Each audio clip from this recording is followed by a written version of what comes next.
Gua gua kan angkatan 2015. Alhamdulillah lulusnya tepat waktu, bukan di waktu yang tepat. Jadi perbanyaklah portofolio lu selama masih kuliah. Perbanyak organisasi, perbanyak kenalan sama orang, perbanyak hard skill lu kayak gitu. Akhirnya gue bisa bangkit sih.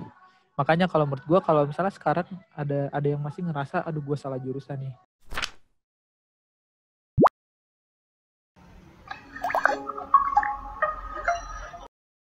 Oke, selamat malam semuanya. Kembali lagi nih ke Ciang Talks episode 2 bersama saya sendiri Excel. Saya Andri dan bintang tamu utama kita alumni Sistem Informasi 2015 yaitu Bang Bregas. Anjay. Halo. Gimana Bang kabarnya Bang? Sehat? Alhamdulillah sehat. Masih diberi kesehatan alhamdulillah. Alhamdulillah. Kegiatan ngapainnya Bang? Kegiatan bangun tidur, makan, buka laptop, gawe.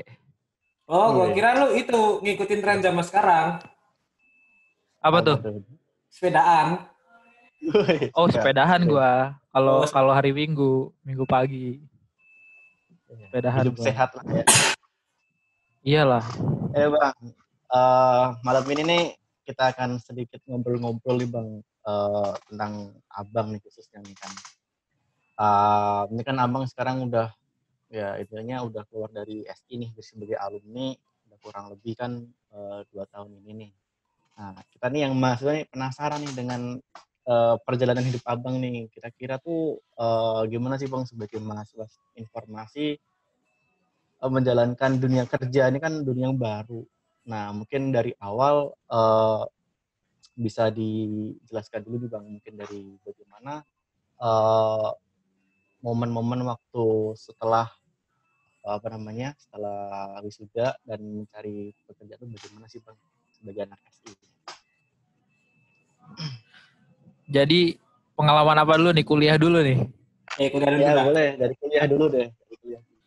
Kuliah sampai kerja gitu ya berarti ya? Iya, dari situ. Gua kan angkatan 2015. Alhamdulillah lulusnya tepat waktu, bukan di waktu yang tepat. Beda nggak tuh? Beda ya. Kalau di waktu yang tepat kan orang-orang kan beda-beda ya. Di waktu yang tepat bisa 2 tahun, 3 tahun, 2 tahun nggak ada ya. Normalnya ya 4 tahun lah ya. Lulus gue 4 tahun. Tahun 2019 lulus. Tahun lalu berarti. Nah, selama kuliah, gue aktif awal-awal ya tingkat 1, gue itu aktif di komunitas Bogor sih. Karena kan gue orang Bogor juga. Jadi gue aktif di komunitas orang-orang Bogor namanya Forsi. Itu tingkat 1 tuh. Sama tingkat 2 juga sih. Gue aktif di jadi kita bikin satu acara gitu, tryout ya. Kayaknya hampir semua daerah bikin gitu juga deh ya kayaknya. Daerah-daerah lu pada juga kayaknya pada bikin juga. Kalau waktu itu kan namanya Grab It Fest. Kalau anak-anak Forsi nyebutnya tuh Grab It Fest. Nah gue di 2 tahun pertama gue fokus di sana sih. Jadi gue di divisi acara, ECT namanya. Nah di situ 2 tahun berturut-turut ya kita bikin tryout, terus ada gestarnya juga kayak gitu. Itu sih, jadi pengalaman gue di Telkom dibuka dengan di komunitas gue gitu, di rumah sendiri lah ya. Mungkin orang-orang juga banyak yang kayak gitu gara-gara di kota orang kan, pengen ngerasain juga lingkungan daerahnya tuh gimana, makanya pada ikutan komunitas daerah kayak gitu. Terus ya sebenarnya Bandung sama Bogor nggak beda jauh sih dari anak-anaknya kayak gitu. Gue juga di kelas banyak main sama orang-orang Bandung gitu. Supaya lebih kenal Bandung juga. Terus ya kayak mahasiswa pada umumnya lah. Nongkrong-nongkrong, main-main, jalan-jalan kayak gitu. Karena kan Bandung juga enak kan cuacanya. Apalagi kalau misalnya kalau biasanya ya kita nongkrong kan di Bandung sukanya pasti malam kali ya. Karena udah adem-ademnya gitu. Terus jalanan udah mulai sepi. Nah di situ nikmatnya Bandung lah baru terasa gitu. Terus kalau ada yang penasaran dulu nggak lu nih di masa-masa awal gue nih? Jangan gue cerita terus dong, lu tanya juga apa kayak gitu. Kita kan lagi menyimak nih Bang.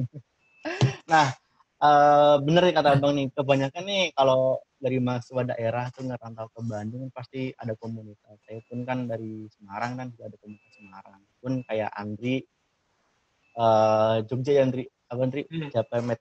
Japimiti. Emang Japemet. Wih, ada ya Jogja ya? Ada lah. Wih, baru dengar gue.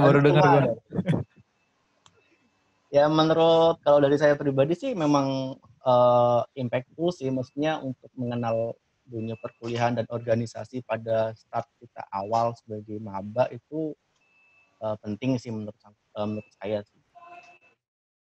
Itu kan tadi Abang di Forsi ya Bang ya. Forsi itu sebenarnya dari kiblatnya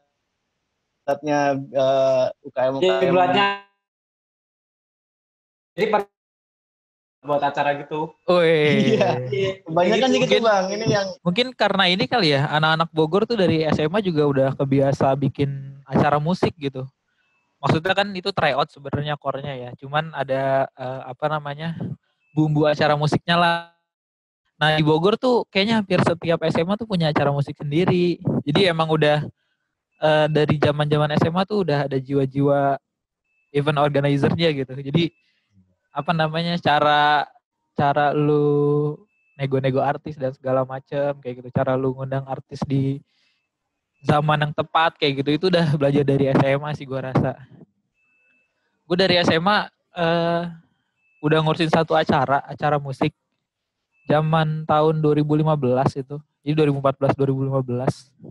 Di zaman itu padahal gue masih SMA ya, gue udah bisa ngundang Sheila on 7, The Sigit, Sore gitu.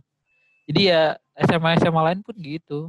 Udah undang artis besar gitu. Jadi menurut gue udah biasa sih ya, karena itu kali ya mungkin. Cuman gue nggak bilang di daerah lain anak SMA-nya nggak biasa bikin acara musik. Cuma di Bogor rata-rata gitu sih. Gengsi-gengsian antara SMA bikin acara tuh udah dari SMA gitu.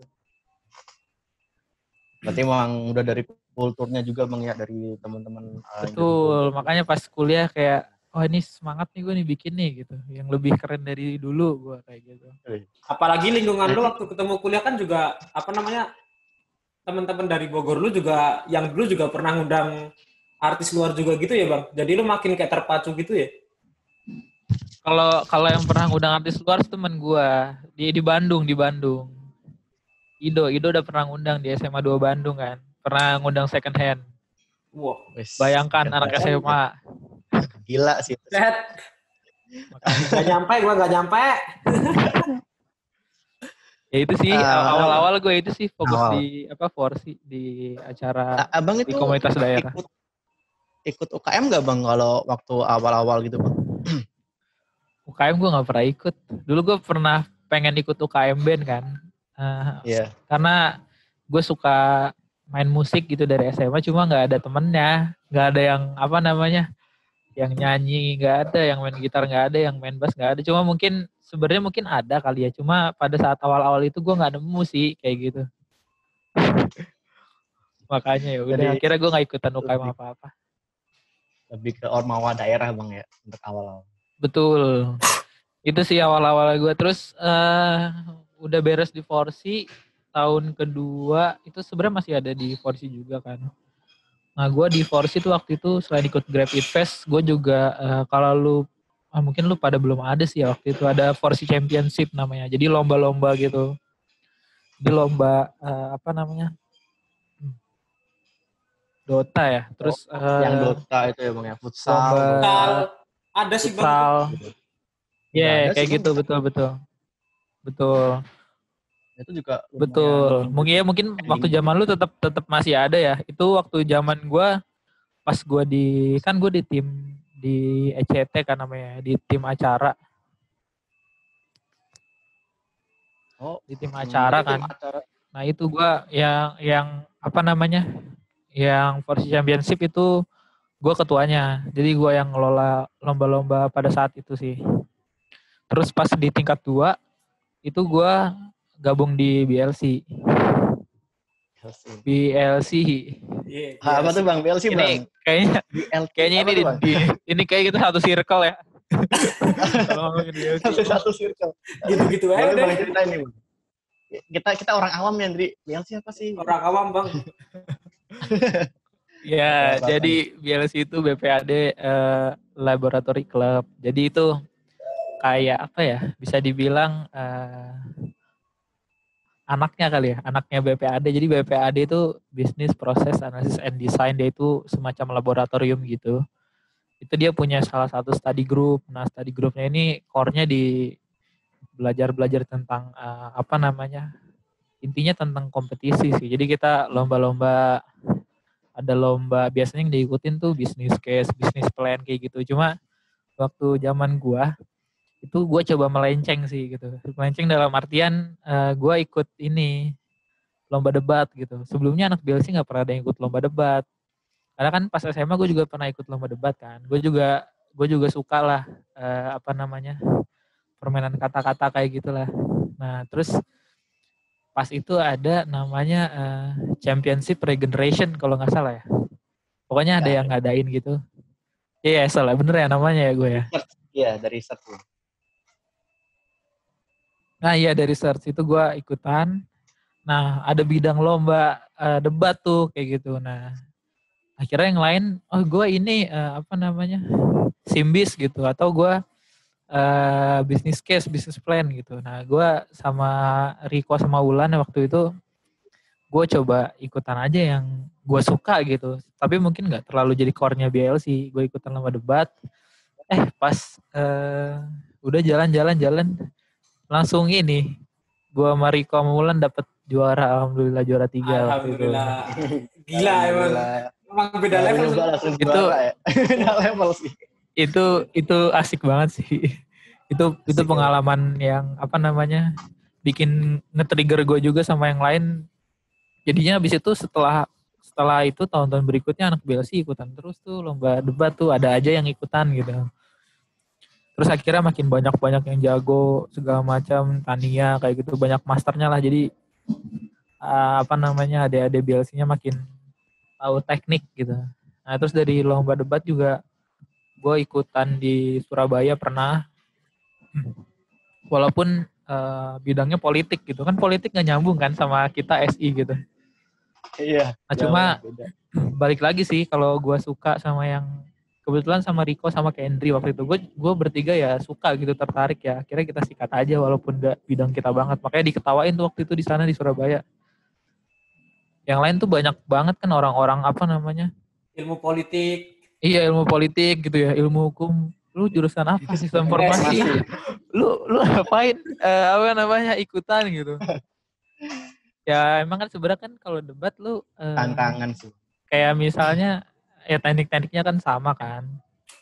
Cuman beda bidang ini aja apa, mosi-mosinya beda gitu. Isu-isunya beda. Ya beda kan kalau misalnya politik sama debat marketing kayak gitu. Kan tadi lu bilang kan pertama kali lu yang kayak ibarat kata dari BLC yang awal-awal yang lu ikut lomba debat tuh lu pertama kali. Bisa dikata lu yang inisiasi. Nah itu pas pertama kali lu sebelum terjun ke lombanya, lu terus belajar debatnya ke siapa Bang?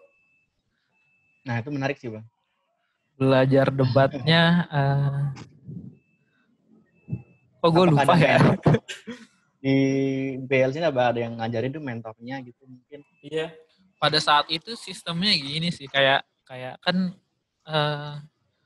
gue udah tahu sebenarnya kan cara apa namanya, kurang lebih lah, nggak tahu banget gitu, kurang lebih tahu gue cara debat. Pas SMA gue pernah ikutan soalnya debat tentang ilmu lingkungan hidup gitu gue di Trisakti tuh waktu SMA, inget banget gue. Ada basic berarti. Nah, terus dari situ akhirnya ya searching aja di YouTube, orang-orang lihat orang-orang yang jago-jago pada debat kayak gimana, sistemnya kayak gimana. Ada ASEAN, ada jenis ASEAN kayak gitu-gitu. Terus Australian. ya kayak gitu. Itu ada apa namanya? Ada jenisnya lah. Gue udah lupa sekarang. Itu ada caranya kan lu debat 3-3, misalnya orang Iya. pertama, orang kedua, orang ketiga kayak gitu. Nah itu lu lihat aja sih di YouTube.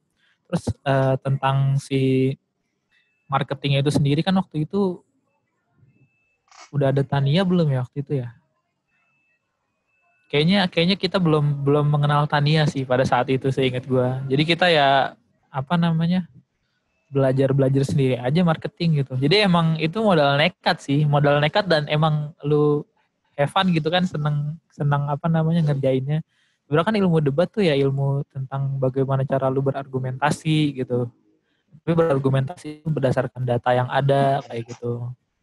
Lu harus susun kata-kata lu dari A sampai Z tuh harus tertata.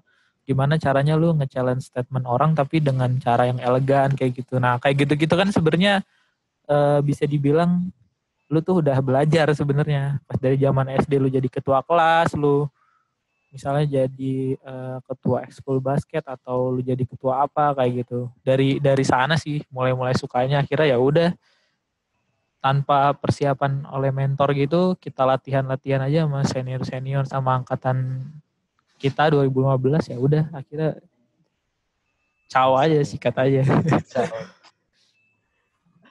Itu sih. Tapi menariknya di sini tuh Bang, Abang tuh kan dari awal kan masuk BLCA. Apakah di sistem informasi ini tuh hanya ada BLC atau yang lain sih Bang? Maksudnya yang mensupport mahasiswa sistem informasi itu untuk ke arah perlombaan, tadi ada Bisplan, Biskes. Jadi budayanya seperti apa sih Bang kalau di SI itu teman-teman maba nih yang masih ingin ada yang awam untuk berlomba, itu gimana sih Bang? Apa cuma BLC atau ada yang lain? Kok bisa ke BLC gitu? Awalnya tuh gimana? Nah, ini sih yang apa namanya? Yang menarik sih menurut gua. Jadi kalau di BPAD, jadi kan di SI kita itu kan ada beberapa core kan. Gue bisa bilang sih dibagi 3 kali ya. Ada core bisnis, ada jaringan, sama ada yang fokus ke technical kayak coding kayak gitu. Langsung ngodingnya. Nah, di situ setahu gue emang setiap core itu punya study groupnya masing-masing. Nah, cuman permasalahannya adalah orang yang ngegerakinnya atau orang yang ngejalaninnya sih. Nah, ini kan yang masih sekarang pun kalau gue denger-denger kan kayak misalnya keprofesian kita kayak gitu, apa namanya, lab di merge dan segala macam itu kan sebenarnya masih cari apa ya, cari best practice-nya sebenarnya kayak gimana sih gitu. Nah, cuman menurut gue di luar dari itu kalau emang lu punya hobi, punya kesenangan gitu ya. Misalnya lu seneng ngoding, ya lu deket-deket lah sama lab yang berhubungan sama coding gitu. Misalnya lu suka jaringan, lu deket-deket lah gitu. Nah, misalnya lu nggak suka apa-apa, itu kan yang jadi problemnya kan. Kita belum tahu kita pengennya di mana gitu. Nah, kalau menurut gue kalau misalnya kita nggak tahu sebenarnya kita sukanya di mana, kan sebenarnya kan pas tingkat 1 gitu atau awal-awal tingkat 2 itu kan ada beberapa matkul yang bisa dibilang nyerempet-nyerempet ke ketiga itu kan. Gue juga taunya gue pengen apa gara-gara ya mata kuliah itu. Gue ngerasa di sini tuh seru gitu. Soalnya pas gue belajar pemodelan proses bisnis gitu. Wah seru nih, ada study groupnya BLC kayak gitu. Nah biasanya kan dari situ kan kelihatan kan, gue suka nih Alpro nih, gue ya udah gue di jalur yang apa namanya, yang programming gitu. Tapi ada juga yang orang misal dari tingkat 1, oh gue sukanya di event nih, gue bikin event, ikut acara kepanitiaan musik apa, itu juga nggak masalah sih menurut gue gitu. Jangan ngerasa terkekang oleh jurusan kayak gitu. Itu sih menurut gue. Punya jalannya masing-masing ya Bang setiap mahasiswa.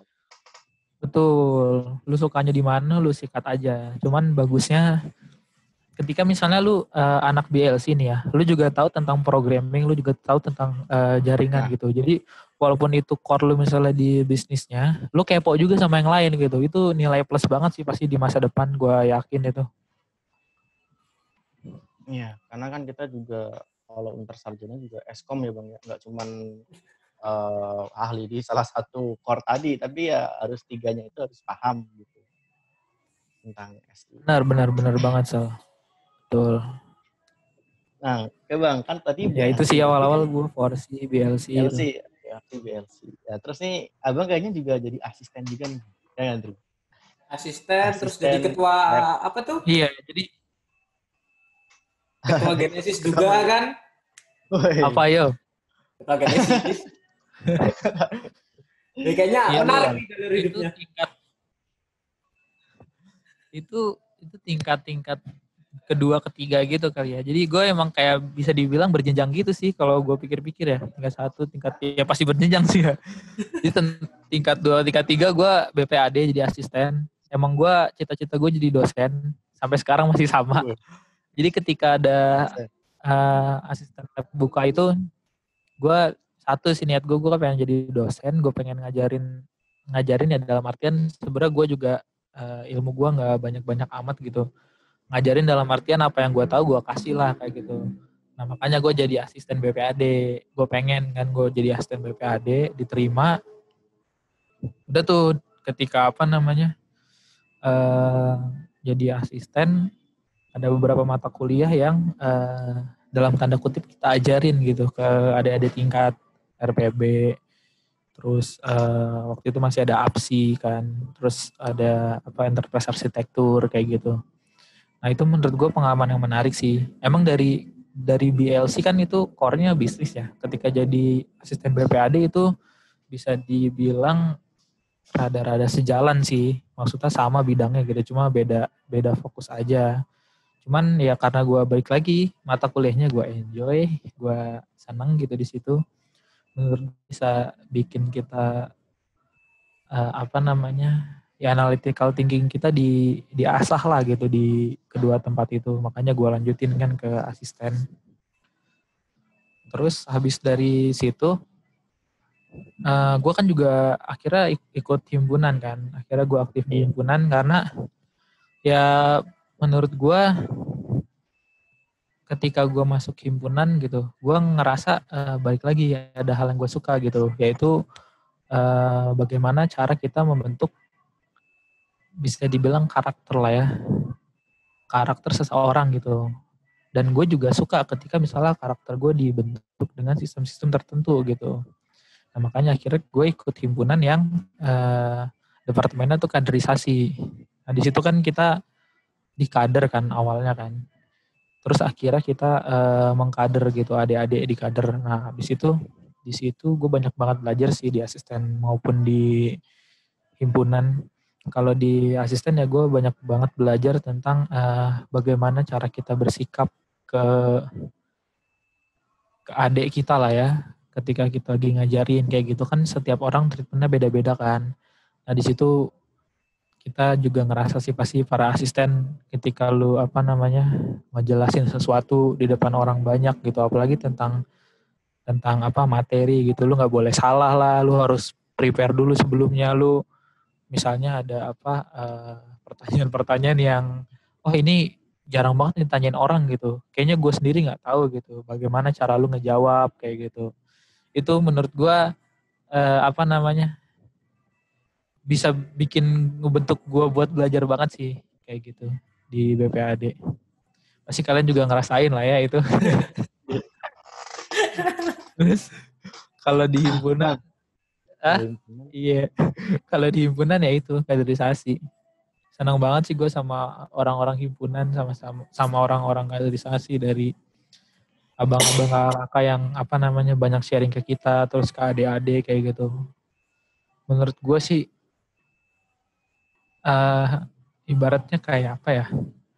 Kan sekarang misalnya kita ngomongin jurusan atau himpunan kita tuh kayak apa namanya satu circle yang kayak dibilang apa ya rumah lah ya. Kayak misalnya gue nih angkatan 2015, gue udah belajar di rumah tertentu nih di SI lah ya. Dalam apa namanya skup SI gue udah belajar gitu.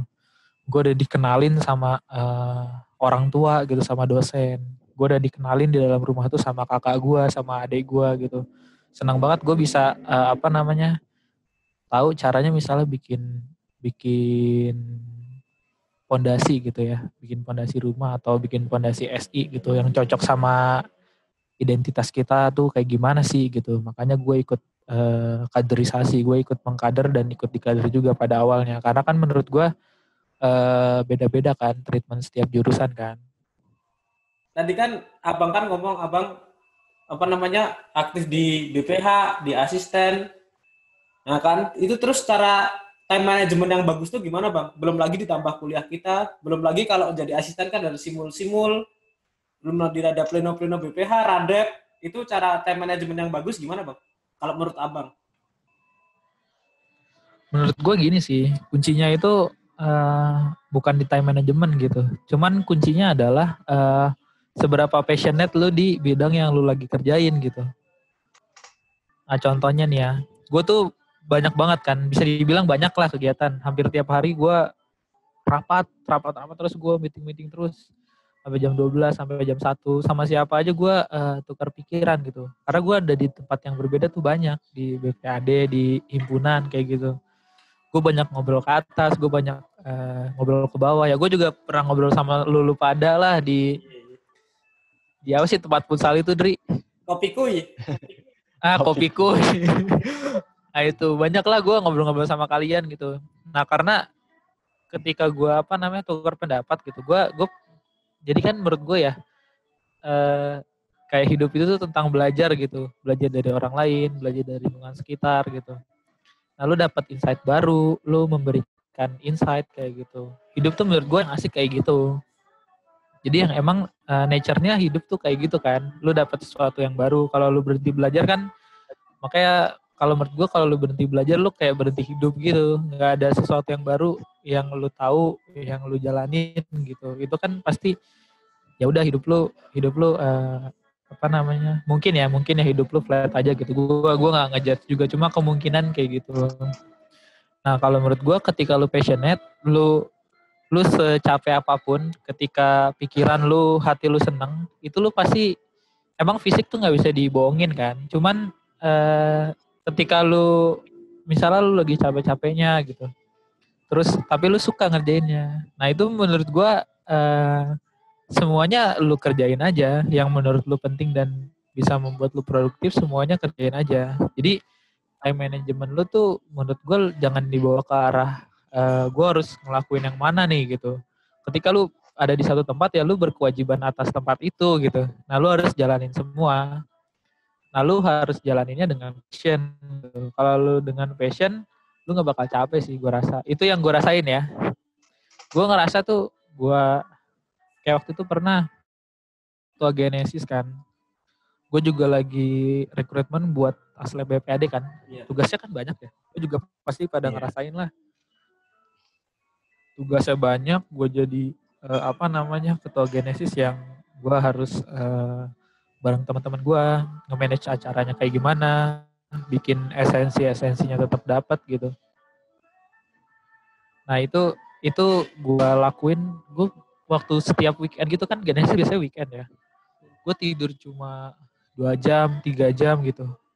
Entah kenapa gue kuat loh. Jadi ya gue kuat aja selama acara Genesis gue kuat, tapi gue ngerjain tugas gue juga sebagai calon asisten pada saat itu gitu.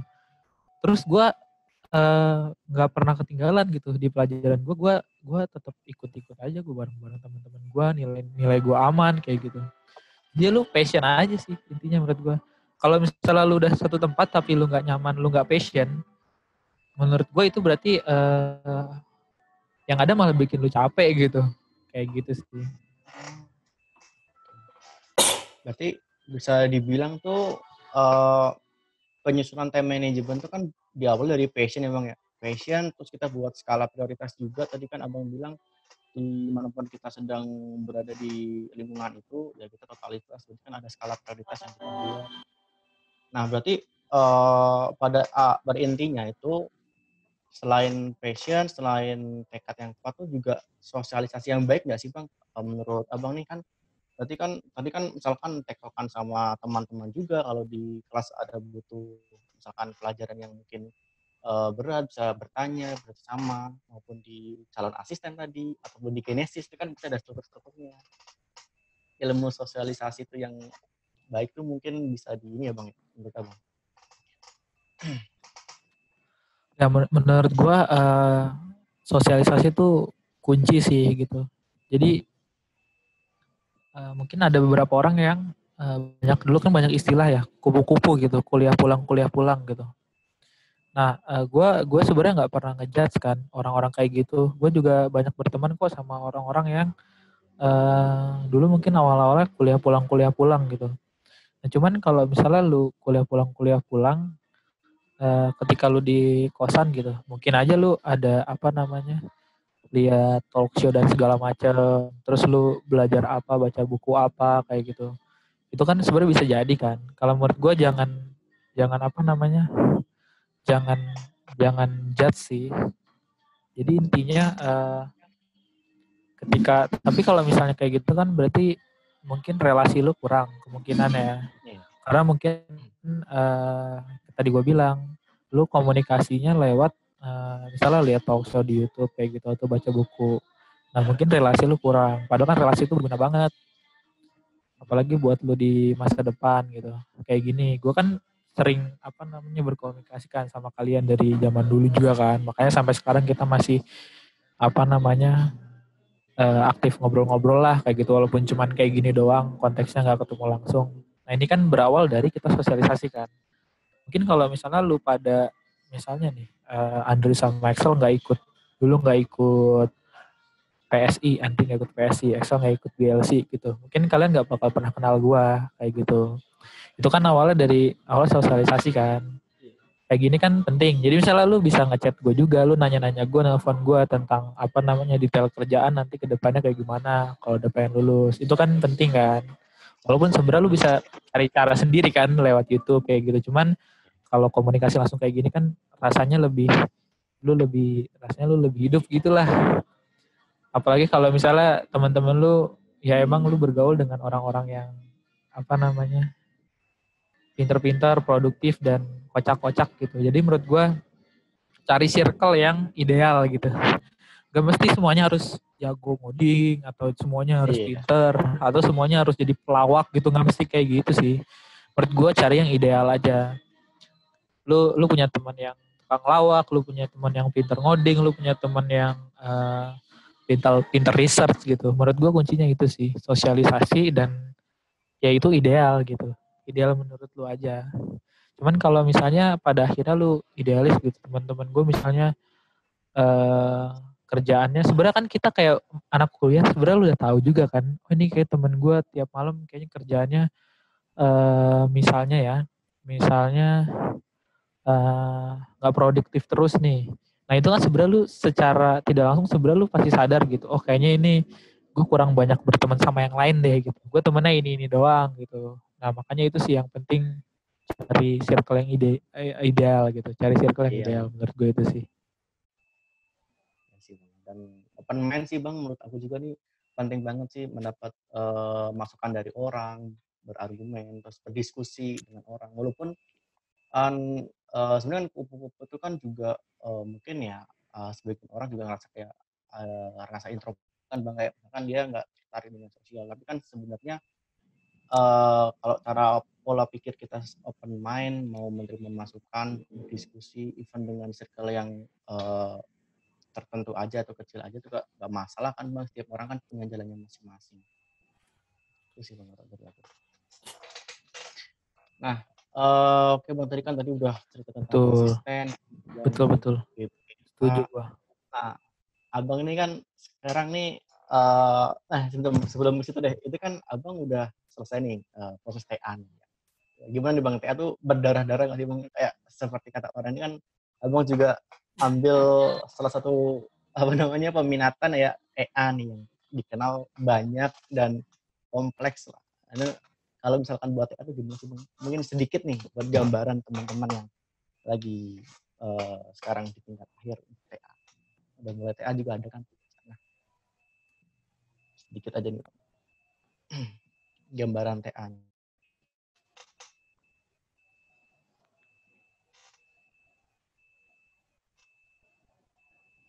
TA ya. Kalau menurut gue TA kan itu berhubungan sama peminatan kayak yang tadi lu bilang kan ya. Iya. Bisa dibilang lu harus cepet-cepet tahu apa yang lu suka sih. Kayak menurut gue 3 tahun tuh udah cukup lu tahu lu sukanya di mana. Nah, setahu gue kan peminatan tuh di tingkat 3 gitu kan. Bener kan ya? Tingkat 3 ya, Ya, bener. bener Bang. Tingkat 3 Bang.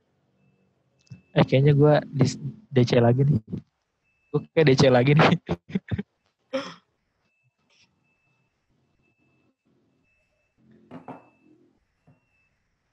Halo? Halo, masuk kok. Tes. Nah, ya. Nah, Oh, masuk. masuk. Ya, di peminatan itu lu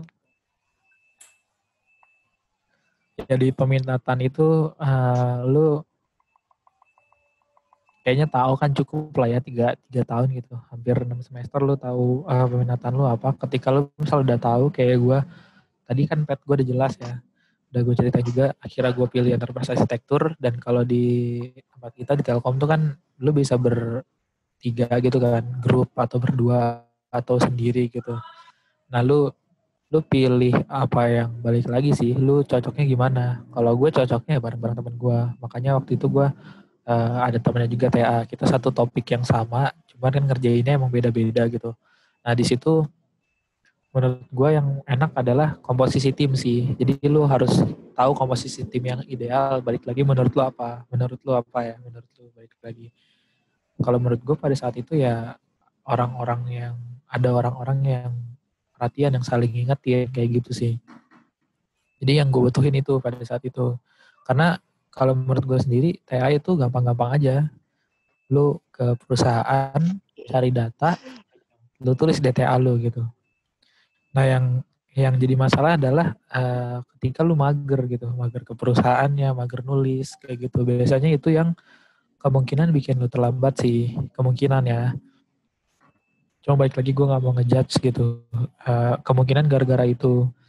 Terus ada kadang-kadang kan ada masalah juga ya di perusahaannya, tempat objek lu TA kayak gitu. Nah makanya sebenarnya paling enak sih menurut gue objeknya tuh udah dari dosen lu. Sebenarnya gampang kok TA. Balik lagi yang gue bilang, tinggal lu tulis aja, keluarin analisis lu di situ segala macam. Yang enak menurut gue objeknya tuh udah ada. Cuma kan waktu pada saat itu gue nggak ada, jadi gue pilih sendiri objeknya bareng teman-teman gue di salah satu bank. Ya udah, karena balik lagi kemampuan bersosialisasi lu sama orang banknya tuh enak, kita enak ngobrol segala macam, jadi data ngalir aja. Terus ketika data udah ngalir, ya udah lu tulis deh itu analisa lu segala macam. Balik lagi sih tadi dari yang kita omongin, dari sosialisasi itu penting. Sosialisasi. Jadi ngebuat kedepannya jadi gampang, dan TA juga jadi gampang sih menurut gua. Kayak gitu. Mantap juga nih ya. Nanti sosialisasi dari baik sama orang nanti. Baik-baik sama orang. Betul lah ya. Baik-baik sama orang. Bang. Nah. Tapi kan setelah tadi yang abang laluin dari abang ikut Forsi, terus abang ke BLC, abang jadi ketua BNS. Delay nih gue nih, delay. Yuk. Okay. Kan tadi setelah abang yang... Udah. Setelah abang laluin dari abang pertama kali ikut Forsi, terus abang ke BLC, terus abang jadi ketua Genesis, terus jadi asisten. Terus itu sangat berdampak gak sih bang ketika abang itu langsung terjun ke dunia kerja gitu? Setelah pengalaman-pengalaman yang abang laluin gitu? Berpengaruh banget gak sih? Worth it gak sih bang sebenarnya yang abang lakuin itu semua? Kerja keras abang. Sangat, Dri. Sangat worth it. Sangat worth it. Contohnya nih bang yang paling simpel. Contoh simpel. Ya, karena menurut gue kalau gue lihat balik lagi ya gue jadi sekarang role gue jadi product manager. Mungkin sebelum kita ngomongin kerjaan ke sana, dari cara lu ini aja sih, interview, terus dari cara lu ngerjain soal-soalnya kayak gitu. Nah itu kan sebenarnya secara nggak langsung ya, kalau gue ngelihat lagi background gue dari awal kuliah gitu, gue ikutan organisasi kayak gitu. Itu menurut gue sangat-sangat ngebentuk lu sih dari segi karakter gitu. Tadi gue bilang bagaimana cara lu untuk nge-treat orang gitu. bagaimana cara lu ketemu dengan si interviewer lu kayak gitu. Itu kan di situ kan kemampuan lu berkomunikasi dari pengalaman organisasi pasti kelihatan, gue jamin. Pasti yang interview lu pun ngelihat misalnya gini kan ya, CV lu misalnya ada beberapa organisasi nih, tapi pas lu datang interview ngomongnya enggak merepresentasikan apa yang ada di CV lu, itu kan pasti jadi masalah kan. Nah makanya menurut gue yang paling simpel itu sih, kan kerjaan kan filtering pertama kan dari CV kan, semakin banyak CV lu, misalnya tentang organisasi lu balance, terus nilai lu balance kayak gitu. Apalagi kerjaan lu tuh emang cocok dengan requirement yang lu punya, itu tuh sangat berguna sih. Makanya baik lagi yang gue bilang, pas lu di meja interview CV lu banyak, pas lu ngomong juga lu merepresentasikan itu sangat bermanfaat sih kayak gitu. Jadi perbanyaklah portofolio lu selama masih kuliah, perbanyak organisasi, perbanyak kenalan sama orang, perbanyak hard skill lu kayak gitu. Lomba sangat berpengaruh loh menurut gue ya. Apalagi lomba debat. Lomba debat tuh mempengaruhi banget dari segi lu berkomunikasi gitu. Ikut BPAD. Iya, ikut BPAD. Analytical thinking lu tuh bener-bener diasah menurut gue di sana. Ikut BLC kayak gitu. Terus ikut himpunan. Ikut himpunan gue jadi ketua Genesis. Terus gue bikin acara waktu itu penjaketan. Gimana kita ngomong sama tentara gitu. Gimana kita ngomong sama TNI. Gimana kita menentukan tempat, menentukan suatu konsep untuk memberikan suatu nilai, itu semuanya bakal bermanfaat, gue jamin. Makanya selama masih ada waktu nih, tingkat 1, tingkat 2, tingkat 3, bahkan yang tingkat 4 gitu, perbanyak-banyaklah belajar gitu. Kuncinya kayak gue bilang, manusia tuh tempatnya belajar gitu. Hidup itu tentang belajar, kalau lu berhenti belajar, lu berhenti hidup gitu. Itu sih menurut gue konsepnya.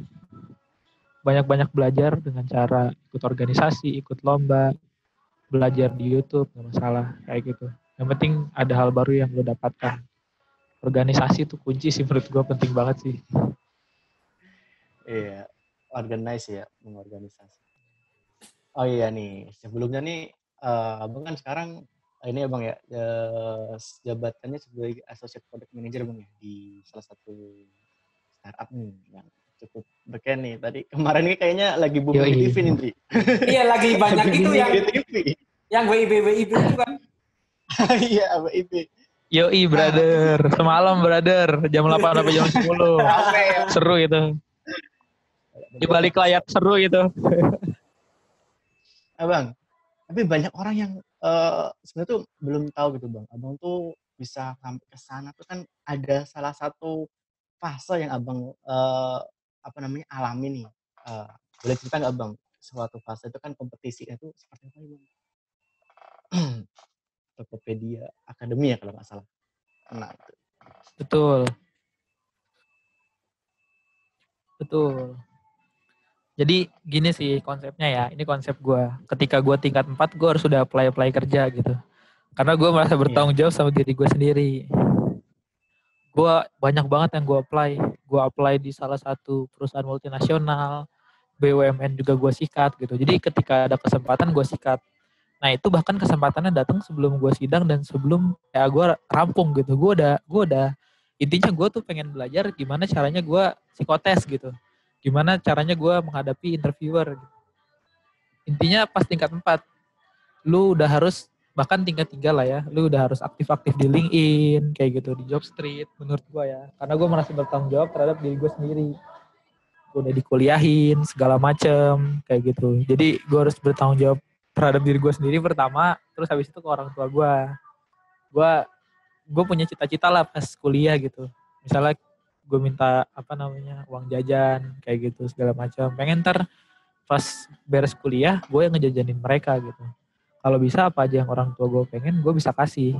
Bahkan ketika mereka nggak bilang pengen pun gue bisa kasih gitu. Nah menurut gue itu sih, itu trigger gue banget sih. Pas gue ke tingkat 4 tuh gue cari kerja, gue daftar ke sana kemari sampai akhirnya ada tuh satu namanya Tokopedia Product Academy. Nah si Tokopedia Product Academy ini salah satu programnya Tokped.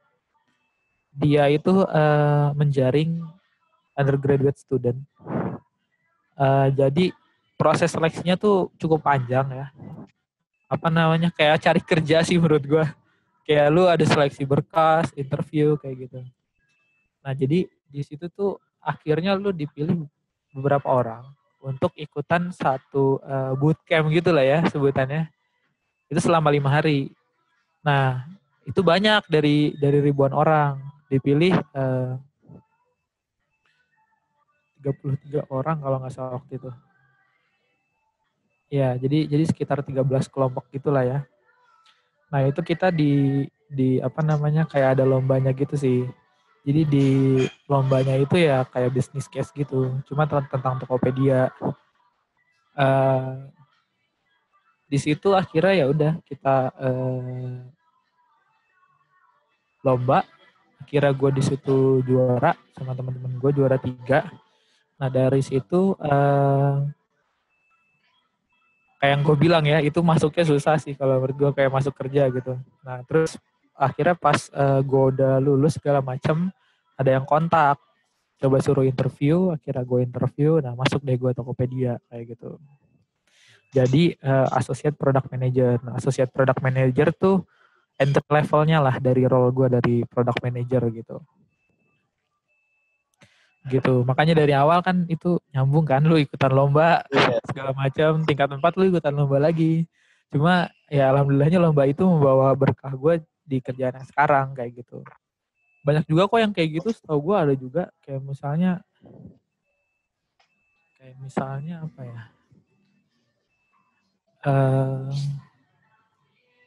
di salah satu perusahaan multinasional juga ada yang kayak gitu kok. Jadi lu ikutan satu kompetisi tertentu gitu ya, lu dapat kesempatan buat full time di kantornya. Ada. Berarti sangat berpengaruh Bang ya, yang dari Abang tadi ikut perlombaan, terus pas momennya sama Tokopedia Academy dan mendapat berkah malah bisa mengantarkan Abang ke dunia pekerjaan sekarang ini. Nah, Bang, tapi kan Betul sekali. ingin gue tanya nih Bang, kalau startup itu apa sih Bang menurut Abang? Kan Tokped kan itu juga awalnya kan sebelum sekarang kan unicorn ya Bang ya? Atau Dekakon ya sekarang ya? Kalau Tokped itu. Kayaknya masih unicorn deh. Unicorn ya? Oh masih unicorn. Unicorn. Nah, startup tuh seperti apa sih Bang? Ini kan ada perusahaan enterprise biasa nih yang corporate biasa. Nah, sedangkan sekarang trennya kan startup nih, yaitu Tokped. Tuh bisa digambarin nggak Bang secara garis besar tentang startup tuh sistem kerjanya bagaimana gitu? Karena kan di Telkom juga ada nih Bang peminatan yang di Technopreneur itu kan juga membahas tentang startup. Nah mungkin ada kaitannya tuh kan, ada hubungannya lah di dunia kerja Bang sekarang sebagai startup.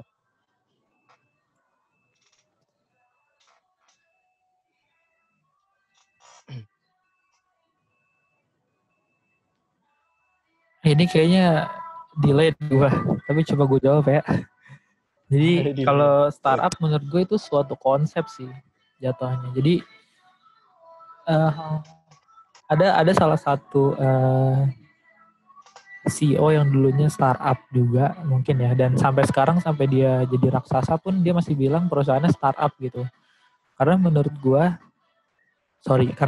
dia startup itu ya suatu konsep. Jadi bagaimana cara lu perusahaan lu berinovasi, bergerak secara lincah gitu.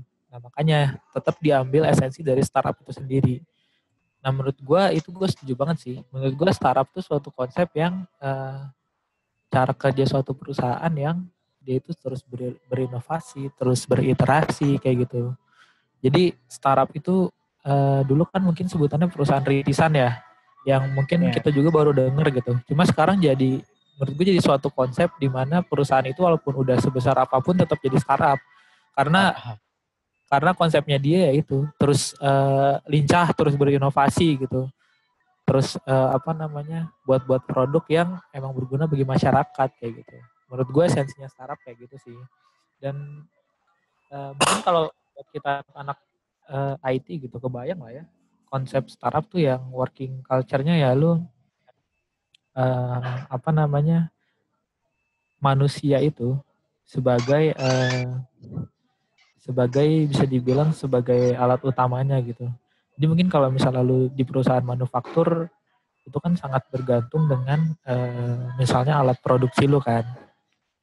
Alat produksi lu harus spesifikasinya harus bagus dan segala macam. Nah, cuman kalau di startup kan resource-nya itu kan atau mesin utamanya itu manusianya itu sendiri.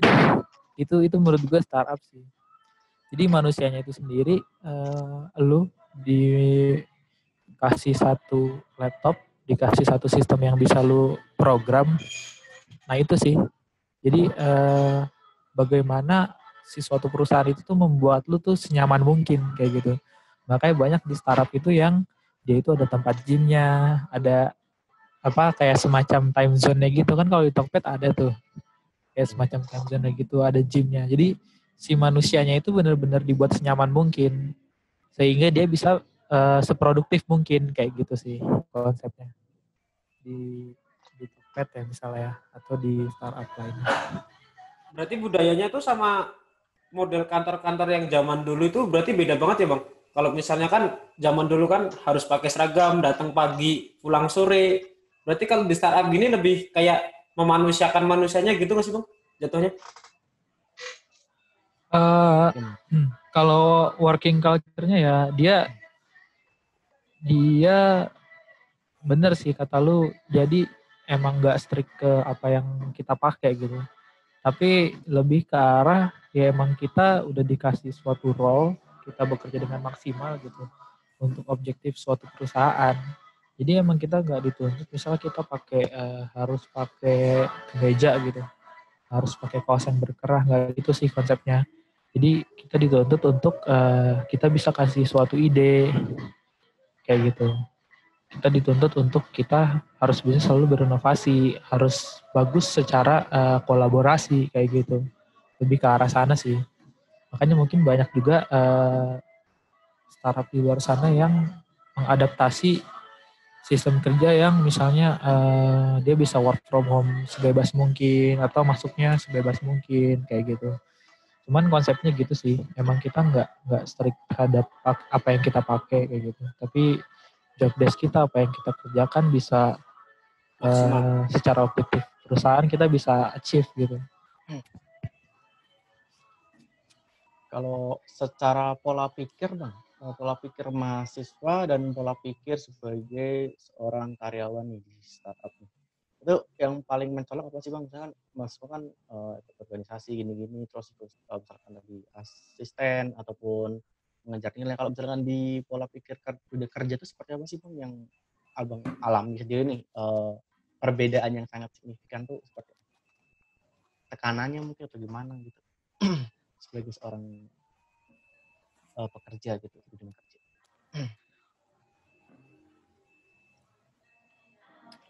Kalau pressure atau pace itu pasti ya. Kalau di dunia kerja kan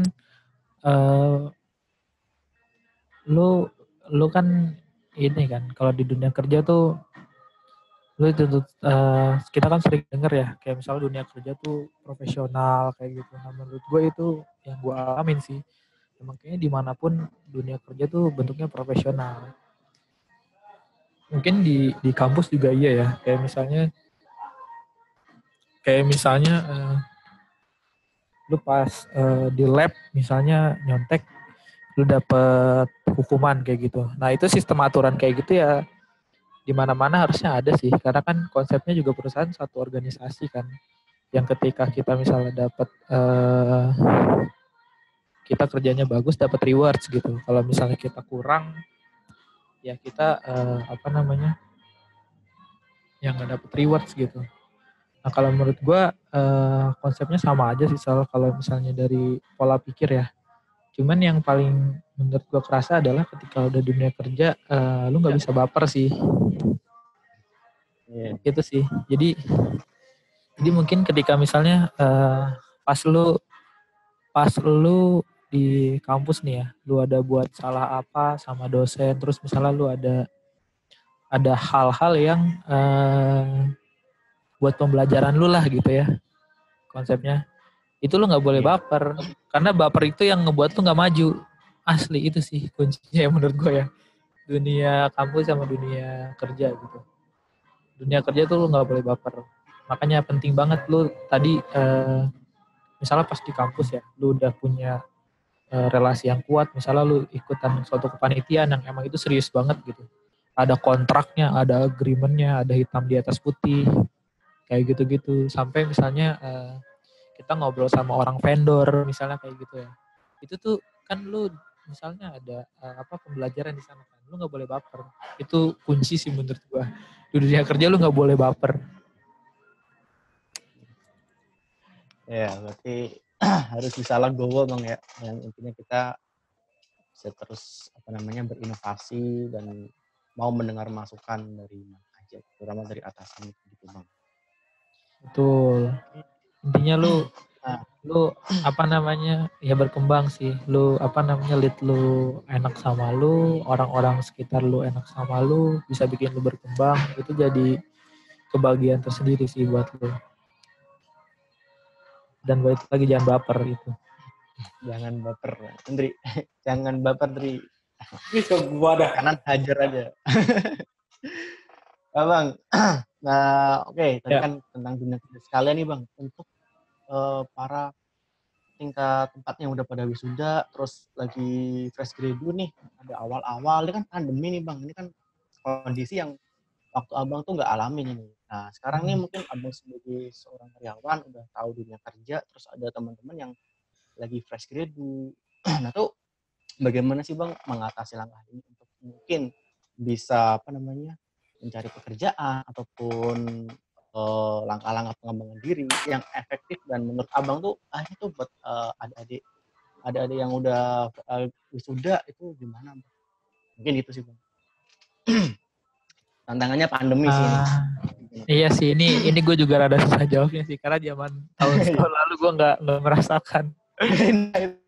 Kalau dulu tuh gue enak banget tuh, gue habis sidang gue langsung naik gunung. Gue ke Sindoro tahun lalu, nikmat banget. Jadi kan apa yang lu perjuangkan kan ya, itu terbayar banget sih sama happy-nya pas lu naik gunung gitu. Mungkin kan sekarang anak-anak angkatan bawah gue persis nih, bawah gue persis itu enggak kan susah.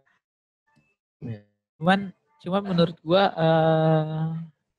balik lagi sih, kalau gue ngebayangin ya, gue ada di posisi yang angkatan bawah, gue tetap, karena gini sih menurut gue kerjaan tuh nggak di freeze, pasti ada aja yang buka kok gitu. Misalnya ketika masa-masa pandemi gini, mungkin industri otomotif lagi lesu gitu.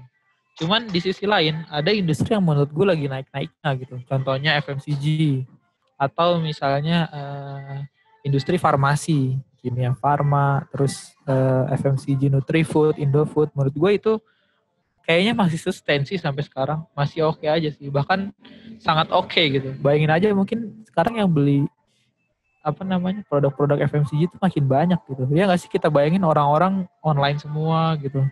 Iya. Segalanya jadi di digitalisasi dalam tanda kutip secara paksa gitu. Jadi menurut gua walaupun ada industri yang emang lagi kesulitan, tapi ada juga yang emang tetap butuh terus.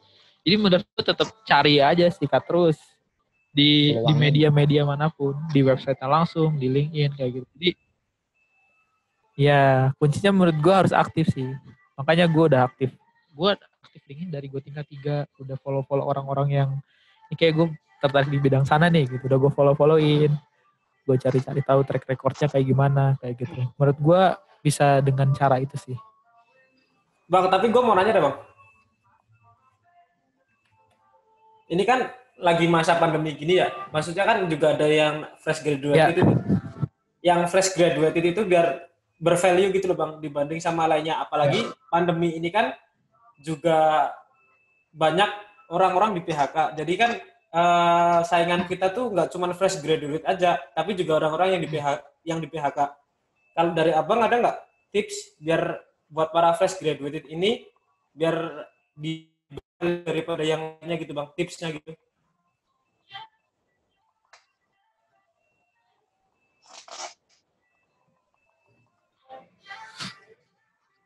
Menurut gue gini sih, kalau konteksnya ya lebih bervalue itu susah dijawab sih. Atau mungkin menurut gue itu bisa jadi bukan hal yang benar juga gitu.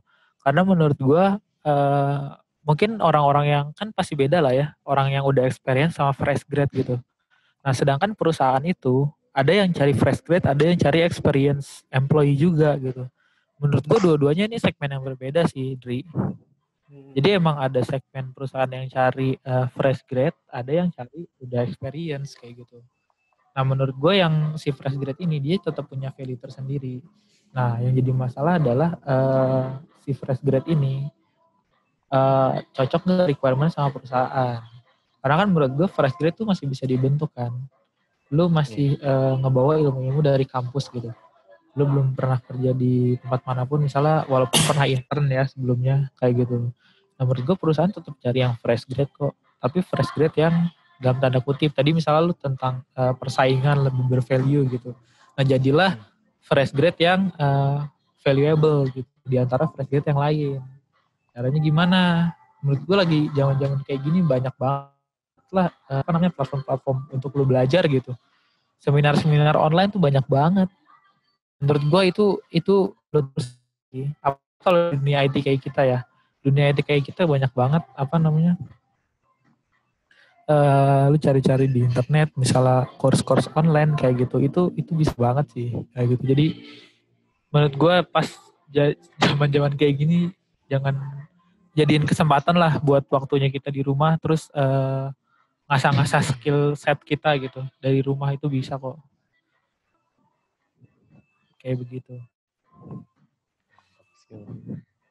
Oke Bang. Nah, mungkin gua ada nge-link back nih Bang tentang associate product manager. Nah ini ada yang ingin ditanyakan. Sebenarnya APM itu seperti apa dan ada beberapa pemahaman nih Bang di setiap perusahaan. Nah kalau di Tokped itu APM itu seperti apa dan tugasnya ngapain sih Bang? Ini kan associate product manager. Ini kan mungkin agak jarang sih kalau dari mahasiswa itu kayaknya kan tentang engineering, IT, programmer, maupun konsultan, business development. Nah, ini kan product manager itu seperti apa, Bang? Oke, menarik juga nih kayaknya. Ya, balik lagi sih. Tadi kalau role-nya ya, kita ngomongin role associate product manager itu entry level dari seorang product manager. Nah, sebenarnya core kerjanya bisa dibilang lu kayak jembatan gitu. Kalau gua analogikan ya. Jadi lu sebagai penghubung banyak stakeholders gitu. Kalau misalnya sekarang lu cari di internet gitu, key point tentang job desk PM gitu. Itu tuh kita ada di tengah-tengah antara bisnis tech sama tim UI UX gitu. Nah, kita itu yang jadi jembatan. Nah, jadi jembatan dalam artian apa? Misalnya dari bisnis tuh punya satu konsep untuk bikin perusahaan tuh sustain secara bisnis gitu. Misalnya dengan fitur-fitur tertentu atau dengan requirement bisnis tertentu. Nah, kita sebagai tim produk itu harus bisa mentranslasikan requirement itu atau konsep itu jadi suatu produk atau misalnya fitur-fitur kayak gitu. Nah, dari suatu fitur-fitur itu harus kita gambaran kira-kira nya kayak gimana nih dari A sampai Z fiturnya bakal berjalan seperti apa sih kayak gitu. Nah setelah kita udah tahu gambarannya kayak gimana, terus kita masuk ke dalam technical programmingnya, gimana sih di sistem itu dia bakal bisa bekerja kayak gitu. Makanya kita tuh sebagai jembatan antara banyak stakeholders. Makanya setelah gue jalan, apa yang gue alami selama kuliah tuh masuk banget gitu. Gue ikutan lomba debat, cara komunikasi gue diasah, terus gue ikutan BPAD, analytical thinking gue diasah kayak gitu. Jadi menurut gue core job desk-nya FIM itu kalau gue analogikan ya, menurut konsep gue tuh bisa dibilang kita tuh sebagai jembatan sih yang mentranslasikan suatu kebutuhan itu jadi suatu produk gitu. Nah dari situ kita di situ biasanya kan produk itu kan datang karena adanya suatu masalah kan. Misalnya ketika kita misalnya di tol nih ya, kita di tol ternyata saldonya habis nih, kita harus top up. Nggak mungkin kan kita ke Indomaret, ke Alfamart kan. Nah makanya kita sekarang bisa top up langsung. Misalnya di Tokped kayak gitu, kita bisa top up langsung. Itu kan satu produk yang menyelesaikan satu permasalahan kan, kayak gitu. Nah, kita harus Berarti peka sih memang sama masalah yang ada tuh apa, kita research dan ternyata itu emang jadi pain point di masyarakat. Nah itu yang bakal kita buat kayak gitu. itu tuh Manpros itu beda bang ya kalau sama Manpros ya. Nah, konsep manajemen project sistem informasi mungkin dia lebih dekatnya eratnya ke project manager kali ya. Nah, kalau product manager nih, kalau gua analogikan lagi ya, kalau project manager tuh kayak ibaratnya kan itu requirement-nya kayak misalnya lu udah dititipin, misalnya ada di satu playgroup tertentu nih ya, misalnya ya, lu dititipin anak lu misalnya SL ya, bahasanya gitu, anak lu harus ngomong udah bisa jalan setelah keluar dari grup itu. Nah, sedangkan kalau lu product manager tuh yang dari awal sampai anak lu tumbuh dewasa, itu tuh lu yang rancang gitu. Jadi dari segi requirement itu lu define, dari segi requirement lu ngobrol-ngobrol sama tim bisnis, lu ngobrol-ngobrol sama tim desain kayak gitu. Yang ideal tuh kayak gimana sih yang deliver ke masyarakat gitu. Jadi benar-benar prosesnya tuh dari lu buat kayak gitu. Ya, walaupun sebenarnya project manager juga buat kan.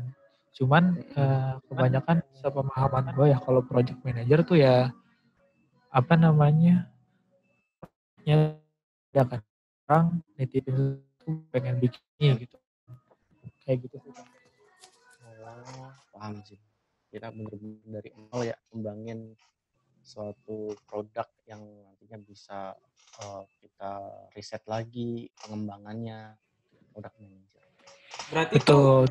Terus key point-nya juga ketika misalnya produk lu udah jadi kan tetap lu harus maintain kan. Anak lu udah Iya. SD, udah SMP kan tetap harus lu maintain kan. Ini perkembangannya bagus nggak nih gitu.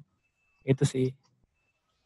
berarti itu lu secara nggak langsung harus bisa nguasain kayak bisnis, desain gitu-gitu ya, Bang? Engineer sekarang. Nah, itu yang menarik sih Dri. Jadi kalau kalau menurut gue ya, product manager tuh sebenarnya dia tuh punya kayak spesialisasinya gitu Dri. Ada yang emang product manager dia itu kuat banget di core bisnisnya gitu. Ada product manager yang dia itu core-nya di back end-nya. Lu ngerti flow teknikal kayak gitu. Tapi lu sebenarnya ketika lu core-nya di teknikal di back end, lu juga harus ngerti bisnisnya tuh seperti apa sih kayak gitu. Desainnya seperti apa sih, flow-nya seperti apa. Jadi emang kita kita kita sebenarnya kita nggak dituntut untuk nyebur sampai dasar laut, sampai kedalaman yang paling dasar gitu ya, sampai jadi expertise banget, tapi kita harus tahu, kita tetap harus nyebur gitu. Tapi sampai kedalaman tertentu aja kayak gitu. Nah, tapi sebenarnya ya konsepnya semakin dalam lu semakin bagus. Knowledge lu kan jadi semakin banyak. Lu balik lagi, lu harus bisa explore. Kayak misalnya kita nih anak IT kan ya. Mungkin kita lebih beratnya ke sisi teknikal. Banyak juga teman-teman gue yang APM, dia tuh jurusannya bukan dari IT loh. Jadi dari fisika ada, bayangin. Terus dari teknik ada, dari ilmu komunikasi ada. Nah, jadi itu kan menarik banget kan, role seorang product manager itu menurut gue menarik banget. Dia punya spesifikasi khusus, tapi lu juga tetap harus ngerti kayak gitu. Makanya itu Berarti pentingnya, tadi kan gue bilang kan di awal kan, ketika lu core-nya jaringan, lu juga harus belajar codingnya, lu harus belajar bisnisnya kayak gitu. berarti background untuk menjadi seorang product manager tuh macam-macam ya, Bang? Nggak cuma anak-anak yang landasannya IT aja. Nanti kan ada fisika juga, kemudian ada komunikasi. Berarti Betul, luas betul, Bang ya. betul. Ini apa Bang? Ya, ini parameternya tuh di mana Bang? Untuk seorang dikatakan sebagai product manager itu ada parameter ya? Bisa jadi apa ya, acuan gitu. Acuan. Parameter termasuk kan kualifikasi nih yang menjadi ini tuh product manager. Kalau menurut gue pribadi ya, kalau misalnya kayak misalnya gini, misalnya tentang spesifik ilmu coding ya. Kita kan di SI kan nggak belajar spesifik tentang ilmu coding kan. Tapi lu tahu kan algoritmanya kan. Cara misalnya satu aplikasi itu misalnya gini, misalnya dari Tokped lah. Ketika misalnya lu masuk ke dalam satu produk details, ketika lu klik beli, terus lu klik apa namanya sampai payment page, itu kan harusnya kan kebayang kan di belakangnya seperti apa. Dalam artian ketika misalnya misalnya gini lah yang simple. Misalnya kita masuk search ya. Nah, ketika misalnya kita search satu barang tertentu, itu kan berarti ada indexingnya kan. Indexing sistem gitu. Itu kan kalau ketika lo udah pernah search sekali, ya kan, terus mungkin di hari besoknya barang yang bakal jadi suggestion gitu. Iya.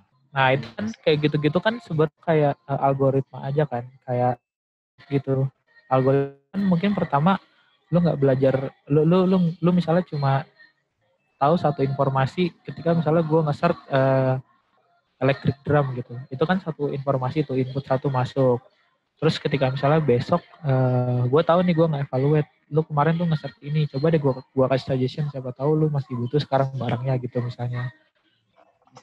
Nah terus hal-hal kayak gitu kan sebenarnya bentuknya kan kayak algoritma kan. Kayak gitu kan, kayak misalnya yang simpel aja lah, lu ngelihat story Instagram orang. Nah, terus besok-besok lu ngeliat lagi. Nah, kemungkinan kan minggu depan ketika lu buka Instagram, story dia kan yang apa namanya paling depan kan, kayak gitu. Itu kan algoritma.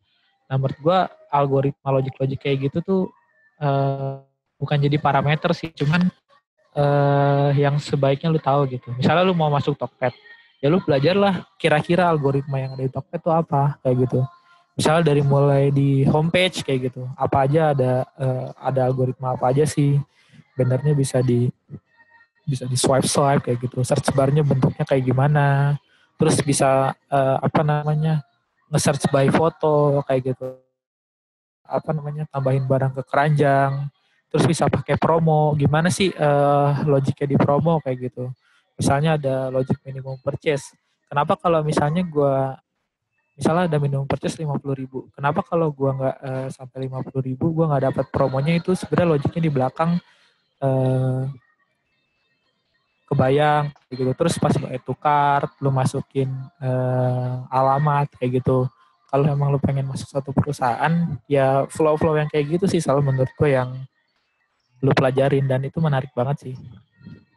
Jadi nggak ada parameter khusus sih kalau menurut gue, cuman ya nggak ada parameter khusus, cuman logik tadi balik lagi algoritma tuh logical thinkingnya gitu. Bang ya. Ya. Berarti kalau kayak gitu tools yang dipakai pun lebih kita untuk analitik ya Bang ya? Atau ada juga tools sendiri Bang? Ada juga. Ada. Jadi ya kalau analitik kayaknya yang sering-sering dipakai juga deh, kayak misalnya Datadog atau Lumos kayak gitu. Kalau lu pernah denger, dan itu tools-tools yang normalnya biasanya kita pakai sih buat monitoring kayak gitu. Ya kita juga pakai tools-tools biasa kayak Office buat bikin PRD, ada namanya kalau di produk tuh produk ya PRD. Produk dokumen itu lu apa namanya bikin di Office aja kayak biasa. Sebenarnya toolsnya itu sih, nggak ada apa namanya spesifik tools kayak gitu. Kalau tantangan Bang?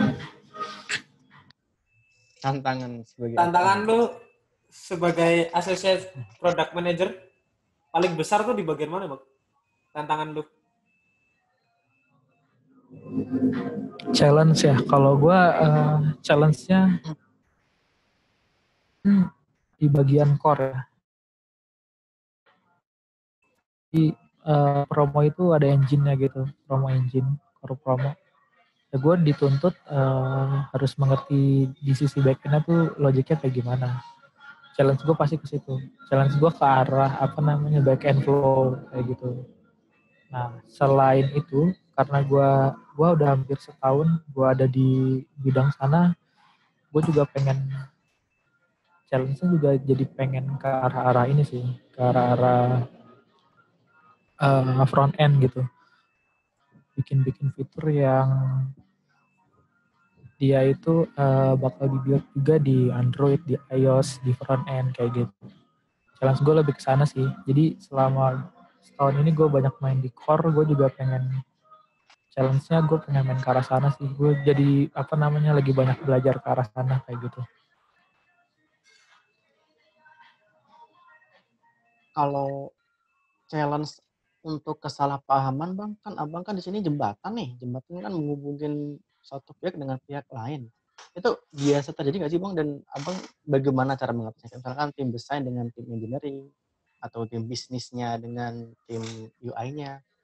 Ini kayak perlu Ya, dilebatkan nih bang. itu Sebagai jembatan yang baik.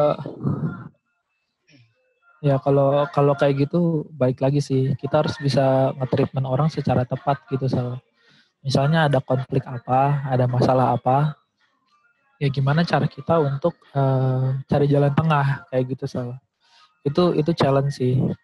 Jadi emang itu day to day gue gitu. Jadi kita harus cari solusi dari suatu masalah. Kalau tadi kan challenge gue mungkin lebih ke arah produk challenge gue apa ya, gue lebih pengen main di depan.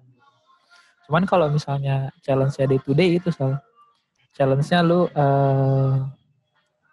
kayak yang tadi lu bilang mungkin banyak karena misalnya requirement-nya dari awal tuh gak kita sepakati dengan baik gitu, gak terdokumentasi dengan baik. Misalnya di masa depan tuh ada masalah apa kayak gitu. Jadi menurut gue adalah kuncinya adalah kayak misalnya setiap lo meeting harus ada MOM kayak gitu. Setiap jadi hal-hal kayak misalnya kesalahpahaman kayak gitu-gitu tuh bisa di-tackle dengan itu sih. Lu bagusin MOM, bagusin treatment lu dengan orang lu ya kayak gitu. Kayak kayak kita kuliah aja gitu ada apa namanya meeting notes kayak gitu kan, notulensi itu kan penting banget kan supaya lu di minggu depan lah kan kemarin gini enggak kok nih ada buktinya gitu. Iya betul, itu sih cara nge-tackle-nya. Oke. Jadi ada Udah itu terlalu banyak nih. banyak banget. Nah, penuh ya penuh. Penuh banget ya dari mahasiswa sampai ke dunia kerja dan spesifik job title-nya tadi Associate Project Manager. Nah, ini kita masuk ke akhir sesi ini, Bang. Jadi, kita kan kemarin buka Q&A tentang Oke. Nah, ini mungkin bisa dijawab dengan singkat padat aja sih, Bang. Nah, Oke. Dri, gue Dri yang mau pertama, Dri, membacakan. Lu aja. Oke, dari gue. Ini Bang, dari username Putu Ajika. Tips dan trik selamat kerja khususnya ke startup gede. Contoh Tokped ini Bang, atau Gojek dan lain-lain. Ada tips nggak Bang? Ini kan yang di luar apa pertanyaannya apa? Depannya? Tadi gue nggak. Tips dan trik ngelamar kerja khususnya ke startup yang udah mature lah. Oh iya. Tadi sebenarnya secara gak langsung udah gue jawab sih. Jadi lu harus tahu logik-logik di aplikasi tersebut tuh seperti apa. Kayak misalnya tadi di Tokped paling enggak lu logik dari lu ya kebiasaan kita belanja lah. Ketika lu belanja kan lu search barangnya. Nah terus sampai lu check out. Nah kira-kira di situ tuh ada interaksi apa aja sih yang terjadi kayak gitu. Nah itu yang lu pelajarin. Kalau menurut gue triknya itu sih. Oke. Lalu dari username. Jadi lu harus tahu apa yang pengen lu lamar. Belum. Produk-produk di sana tuh apa aja kayak gitu.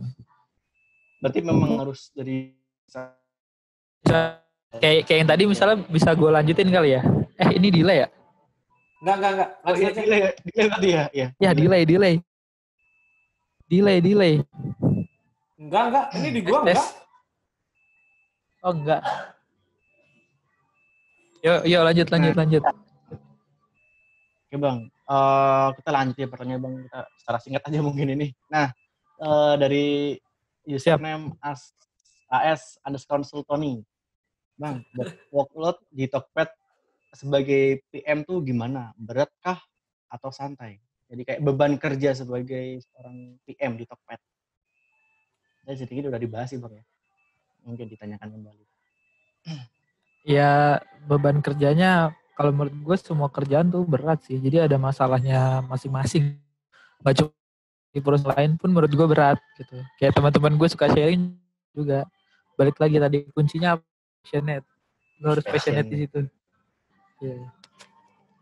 Lo harus passion di Oke, situ. harus passion dulu.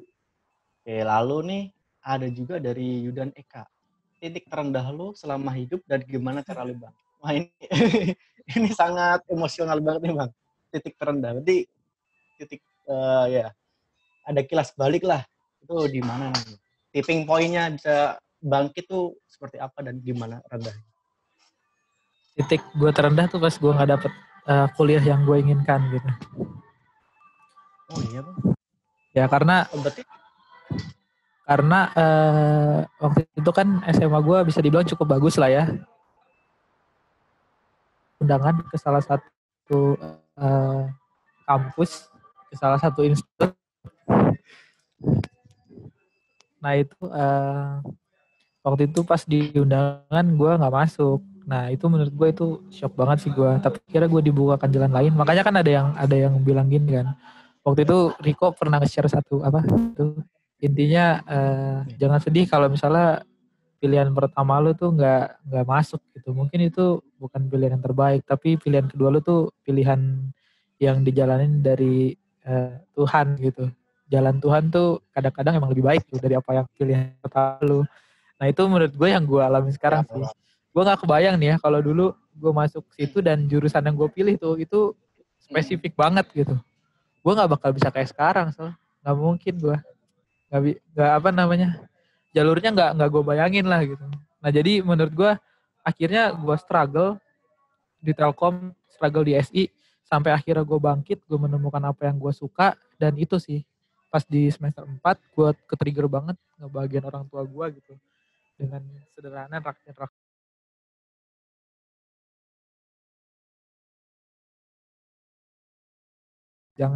Jangan pernah mikir kayak gitu. Gue sempat mikir itu, cuma akhirnya gue lama-lama sadar gitu. Ini apa namanya yang ngasih gue balik lagi tadi rumah yang akhirnya nampung gue tuh ya di SI di Telkom gitu. Gue dikasih ilmu segala macem, dikasih makan dalam tanda kutip di sana gitu. Gue berterima kasih banget sih. Makanya mungkin kalau zaman gue dulu banyak yang mikir salah jurusan karena kerjaannya dulu pas gue 2015 nggak terlalu kebayang kayak gini. Sekarang kan kerjaan digitalisasi kan makin berkembang, modern. Jadi kayaknya udah gak ada yang mikir salah jurusan deh sekarang di SI. banyak ya jalur-jalur baliknya. Iya. Bang, lanjut nih bang dari Lanjut. Lulu FAP. Nah bang, cara menghilangkan rasa malas dan mood yang gak karuan gimana biar aktivitas kembali lagi. Nah ini kan pasti kan manusiawi nih bang, malas, Ya. mood swing gitu kan, Mager. mungkin insecure juga, mager. Ya. Itu ada tips nggak sih sebagai orang bang Bregas nih mengatasi itu? Misalnya gini, lu gue tanya nih ya, dalam satu kosan lu ada 3 orang, yang 2 orang lagi ngerjain tugas dan lu lagi mager-mageran, misalnya main apalah gitu. Lu ke-trigger nggak kira-kira buat ikutan ngerjain tugas? Trigger sih gue bang. Iya pasti sih, trigger sih. Iya kan? Lu kayak anjir ntar gue gak selesai sendiri gitu. Nah menurut gue lu harus berada di circle yang tepat gitu. Rasa malas tuh kan datangnya dari diri sendiri. Cuma bisa orang lain. Menurut gue itu sih. Mungkin yang sekarang Lingkungan. masih sekosan sendiri bisa cari sekosan sama orang-orang yang ideal. Balik lagi yang kata gue tadi. Jadi jangan hadepin sendiri kalau bisa. Tapi hadepin bareng teman-teman lu gitu. Yang lebih rajin dari lu supaya lu ke-trigger gitu. Intinya sih perbanyak. Simple sih. Seperti itu sih yang gue lakukan. Oke bang, terus ini mungkin dari Ya circle lu harus ideal. Di Tulul FAH _ Bang, gimana sih caranya kita suka belajar ngoding? Kasih kan kebanyakan ngoding nih belajarnya. Waduh, ini kayaknya masih maba-maba nih bang. Masih belajar awal-awal. Ada tips nggak nih bang? Kan Ngoding itu mungkin buat angkatan gue ya atau angkatan bawah gue yang nggak begitu mendalami ngoding mungkin sekarang menyesal sih. Kayak coding tuh penting banget buat ngebentuk pola pikir lu gitu. Nah setelah gue masuk ke industri digital gitu, Nah itu yang gue rasain. Kayak misalnya lu belajar konsep API kayak gitu. Lu belajar konsep back-end, interaksi antara back-end di belakang. Lu belajar Android kayak gitu. Itu tuh penting banget asli di dunia kerja lu. Makanya kalau misalnya lu sekarang males, ada potensi besar lu ntar di kedepannya di kemudian hari lu bakal menyesal sih. Makanya sekarang ketika misalnya gini, misalnya ada tugas sebisa mungkin sendiri deh. Jangan pasrah dulu, tapi lu coba kulik sendiri dulu. Nah, menurut gue orang-orang yang berhasil adalah yang di fokus di ngoding, di programming adalah orang-orang yang mau ngulik gitu. Jadi pas pelajaran Alpro dulu, yang lainnya itu pada nunggu dia aja deh gitu. Dia tuh struggle gitu buat cari tahu. Menurut gue mumpung itu masih belum terlambat. Kayak yang apa namanya? Udah sesepuh gitu. Kayak kata gue angkatan bawah gue persis mungkin ya. Jadi belum terlambat lah untuk explore kayak gitu sih. Berarti bisa dibilang mah itu diterapkan di mata kuliah lain juga bisa nggak Bang? Jadi intinya kita tuh harus suka dulu nggak sih Bang dengan mata kuliah yang akan kita pelajarin. Jadi kita ngulik sendiri. Jadi kan kalau misalkan ada tugas atau stuff, even itu ke TA sendiri kan kalau kita passionate dan kita suka dulu dengan lingkungan yang mendukung, kurasa sih bisa berjalan lancar-lancar aja sih. Ya nggak sih? Tapi bisa juga, ada juga dari yang nggak suka soal. Jadi dia nggak suka banget, tapi karena dia penasaran, lama-lama aku jadi tertarik gitu. Jadi jangan batasin antara suka nggak suka sih. Jadi ya jadi coba aja gitu. Intinya jalanin aja gitu. Kalau simple ya jalanin aja. Coba lu kulik dulu aja gitu. Itu sih Sal. Oke Bang, terakhir nih dari Mr. MR Hardianto. Cara menjadi fresh graduate yang bisa dilirik oleh calon perusahaan yang kita lamar. Ya lu udah disinggung harus, sih tadi. Ya lu harus tahu sih kebutuhan di pasar kayak gimana sih. Jadi lu cari tahu kira-kira role lu maunya apa. Misalnya pengennya role kayak gua product manager. Berarti paling enggak lu harus tahu beberapa bidang. Kayak misalnya tadi dari desain, dari back end, dari bisnis kayak gitu. Nah misalnya lu pengen jadi programmer, jadi software engineer, lu harus kuat di dunia programming lu. Nah ketika lu udah tahu kebutuhan di pasar seperti apa, role-nya seperti apa, disesuaikan dah tuh CV lu. Karena CV itu kan filtering pertama kan. Udah disesuaikan CV, habis itu kita masukin sesuatu yang relevan aja, ya udah kita apply ke yang membutuhkan sesuai dengan requirement gitu. Menarik banget nih, Ndri. Padat banget nih malam ini, Ndri. Malam. Pusing ya. Pusing. Ntar lagi kerja selalu. Ya, cuman ini banyak banget materi yang bisa kita petik pada malam hari ini, Bang. Terima kasih banyak nih buat Bang Ndri yang udah menyempatkan hadir nih di acara sederhana kita ya, Ciantalks pada malam hari ini. Mungkin pada intinya sih seorang mahasiswa harus bisa menjadi orang yang passionate, kemudian bisa terbuka dengan lain, main dengan skill sosialisasi juga. Jadi apapun tantangannya sih, kalau kita udah bersama dengan lingkungan yang baik, mensupport dan bisa mendukung kita, tuh pasti akan baik-baik saja. Mungkin itu aja nih dari saya. Terima kasih banyak Bang sekali lagi untuk waktu yang singkat ini. Mudah-mudahan Abang dilancarkan untuk pekerjaannya, dimudahkan di masa pandemi ini juga baik-baik saja dan sukses terus. Amin. Udah sih. Oke, semuanya terima kasih. Thank you. Assalamualaikum. Mantap. Sukses teman-teman semua. Oke Bang, udah.